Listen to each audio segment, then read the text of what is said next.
السلام علیکم ناظرین گرامی، میں سنیاسی حکیم سید احمد چوہان بہت عرصے بعد آپ لوگوں کی خدمت میں ایک بار پھر حاضر ہوا ہوں۔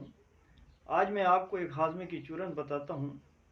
جن لوگوں کے کھانا کھانے کے بعد کھانا ہضم نہیں ہوتا، بازاری چورن لیتے ہیں، پھر ان کے کھانے سے پھر بلڈ تیز ہو جاتا ہے۔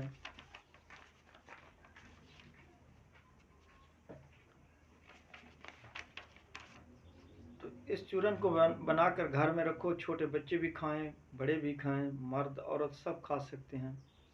یہ بہترین ایک ہاضمے کی چورن ہے۔ اجزاء کچھ یوں ہیں کہ چھوٹی الائچی لے لیں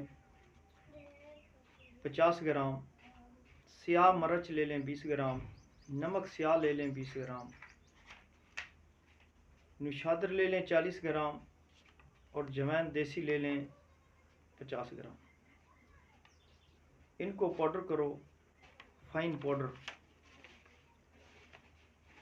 اس کے بعد اس کی مقدار خوراک ہے کہ کھانا کھانے کے بعد ایک چٹکی اٹھاؤ، جیسے کہ 1 گرام دوائی ہوتی ہے، یا 500 mg کا کیپسول بھر لیں، خالی لے آئیں، اس کو بھر کر کھانا کھانے کے بعد ایک پانی سے کھا لیں۔